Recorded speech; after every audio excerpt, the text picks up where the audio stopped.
On August 13, 1942, the United States formally launched the Manhattan Project, the secret program that would develop nuclear weapons and ultimately produce the atomic bombs dropped on Hiroshima and Nagasaki in August 1945.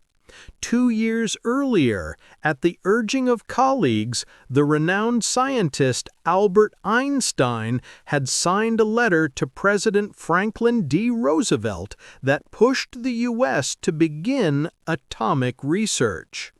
Some recent work of Fermi and Szilard, Einstein warned, suggested that uranium might be turned into a new and important source of energy, and that this discovery could also make possible extraordinarily powerful bombs. In this episode, we will explore Einstein's life, his biography, whether he was persecuted because of his Jewish background, the truth about his school grades, his stormy private and celebrity life, and, most importantly, his role in the creation of a weapon capable of annihilating humanity. Albert Einstein was born in the German city of Ulm on March 14, 1879. His parents, Hermann and Pauline, were middle-class Jewish merchants. As a child, the future scientist loved solving puzzles, playing the violin, and building tall card towers. Yet he also struggled with sudden bursts of anger. Einstein began speaking late, not until the age of 2, and throughout his life showed signs of echolalia, an involuntary repetition of words. His sister Maya later recalled that every sentence he spoke, no matter how complex, he first mouthed silently, moving his lips slowly as if rehearsing the words. His speech difficulties were so pronounced that many believed he might never learn to talk. Einstein himself once explained it this way: "I very rarely think in words. A thought comes first, and only afterward can I try to express it." Despite their Jewish heritage, the Einstein family did not keep kosher or attend synagogue. When Albert turned 6, he was enrolled in a nearby Catholic school in Munich, where anti-Semitic attitudes among students were not uncommon. On my way to school, I was often attacked or insulted, usually not too badly, but enough for me to develop, even as a child, a deep sense that I was an outsider. Later, in secondary school, Einstein began studying the religious traditions of Judaism, and for a time even followed them. But that phase didn't last long. "By reading scientific books," he later wrote, "I soon came to realize that many of the stories in the Bible could not be true." Einstein didn't secure his first teaching position until 1908 in Bern, 8 years after graduating from university and 2 years after earning his doctorate. During academic job competitions, colleagues and bureaucrats frequently discussed his Jewish origins, which may have delayed hiring decisions. Over the years, Einstein changed workplaces several times before finally in 1914 being offered a prestigious chair at the University of Berlin. In the 1920s, Einstein became an active supporter of the idea to establish a Jewish university in Jerusalem, raising donations for it during his public lectures. It was to this institution, the Hebrew University of Jerusalem, that he later bequeathed his letters and manuscripts. In 1933, Einstein was forced to leave Germany. After the Nazis came to power, he was placed on a list of enemies of the regime. He moved to the United States, accepting a position at the Institute for Advanced Study in Princeton. That same year, British MP Oliver Locker Lampson proposed granting Einstein British citizenship, but the bill was never passed. Einstein instead obtained permanent residency in the U.S. and later American citizenship. The myths surrounding Einstein began to form even during his lifetime. One popular story claimed he had once failed a mathematics exam. When he was shown the article, Einstein had a rather witty response, and we'll reveal exactly what he said after this important reminder. Don't forget to like this video and subscribe to our channel if you haven't already. We'd also like to ask you, what sounds more natural to you personally, Einstein or Einstein? Let us know in the comments below. And here's what the scientist himself said about that sensational tabloid story. I never failed a mathematics exam. Before I was 15, I had already mastered differential and integral calculus. Einstein never actually finished high school. The strict, almost military discipline and a conflict with one of his teachers drove him away. On one occasion, a teacher told him that he would be much happier if the boy weren't in his class. Einstein calmly replied that he hadn't done anything wrong. The teacher agreed, but added that Einstein's mere presence disrupted the order of the class. Later, at the Polytechnic in Zurich, he clashed with Professor Jean Pernet, the man remembered as the one who failed Einstein in his beginner's physics experiment course. Still, Einstein completed his studies, ranking 4th out of 5 graduates in his group. His first taste of fame came in 1905 when he published 4 groundbreaking papers on the photoelectric effect, Brownian motion, the special theory of relativity, and the equivalence of mass and energy.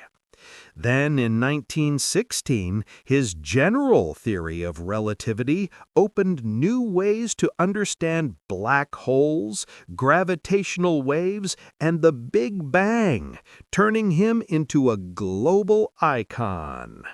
But Einstein was far from thrilled. Journalists and all kinds of riffraff are hunting me.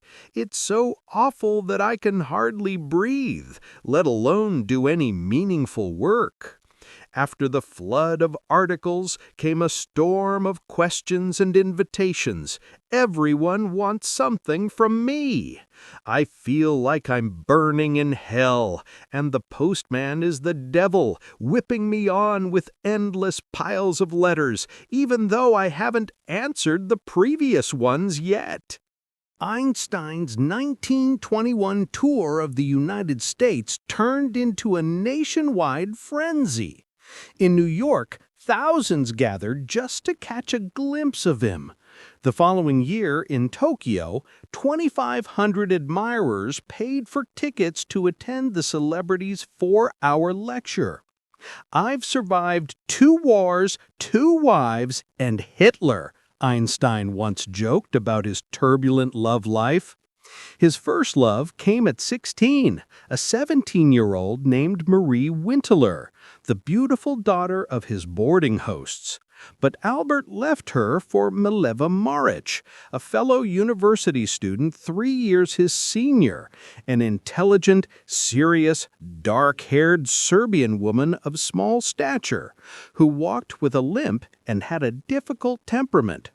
We understand the darker sides of each other's souls so well, he wrote to her, and it feels so good to eat sausages, drink coffee, and a few other things together.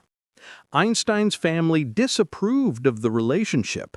"My parents mourn me as if I were already dead," he confessed. "They keep saying my affection for you will bring me misfortune. They think you're unwell." The couple married without their family's blessing, and the marriage soon turned unhappy.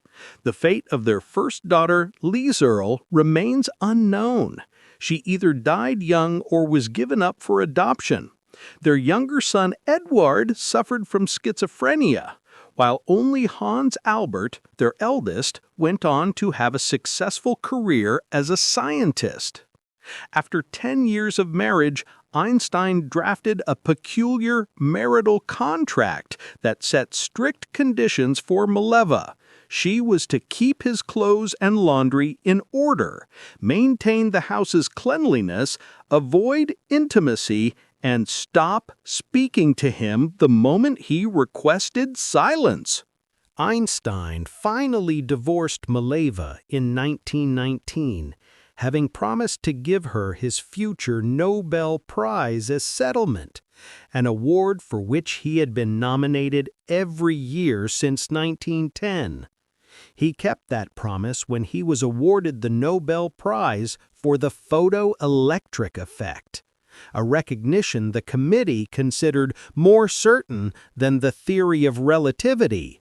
The prize money amounted to $32,000, roughly a decade's salary for a professor at the time. His second wife was his cousin Elsa, 3 years his senior, a practical woman who ran the household efficiently. Elsa spoke French and English well, acted as Einstein's translator, organized his travels, and turned a blind eye to his frequent affairs. One of these affairs was with Betty Neumann, his much younger secretary. The romance began only months after his marriage to Elsa. Betty, 20 years his junior, had been hired in 1923 and quickly captivated him. He also enjoyed the company of other women, a well-to-do neighbor, Tony Mendel, Ethel Mihanovsky's daughter's friend, and the attractive Austrian blonde Margaret Lebach, all of whom he spent time with and accepted expensive gifts from. Now, we turn to Einstein's role in the invention of the atomic bomb. On July 1, 1946, Time magazine labeled Einstein the father of the atomic bomb, placing his portrait on the cover against the backdrop of a mushroom cloud. Einstein's scientific discoveries had indeed underpinned research into nuclear reactions, and he repeatedly tried to explain his actions by saying he feared Nazi Germany might develop such a weapon first. Controversy followed him even after the war. In 1998, 9 previously unknown letters from Einstein to his longtime lover, Margarita Konenkova, were put up for auction at Sotheby's in New York, and biographers began to speculate about a possible Einstein connection to Soviet nuclear efforts. In his memoirs, Lieutenant General Pavel Sudoplatov, head of the 4th Directorate of the NKGB and involved in operations including the assassinations of Ukrainian nationalist leaders, claimed that Konenkova, the wife of a noted sculptor and an agent the Soviets trusted, had cultivated relations with prominent physicists in Princeton, including Oppenheimer and Einstein. Sudoplatov asserted that Konenkova had charmed Oppenheimer's inner circle and had earlier persuaded him to hire specialists known for their leftist sympathies. He further claimed that just 12 days after the U.S. completed its first atomic bomb, technical details had already reached Moscow, and that the Kononkovs left the United States in August 1945. According to Sudoplatov, letters suggest before her departure, Margarita revealed to Einstein that she worked for Soviet intelligence and persuaded him to meet with the Soviet vice consul. The purpose of that meeting, if it occurred, remains unclear, and the suggestion that Einstein or other famous scientists were recruited by the USSR remains a matter of allegation and debate among historians.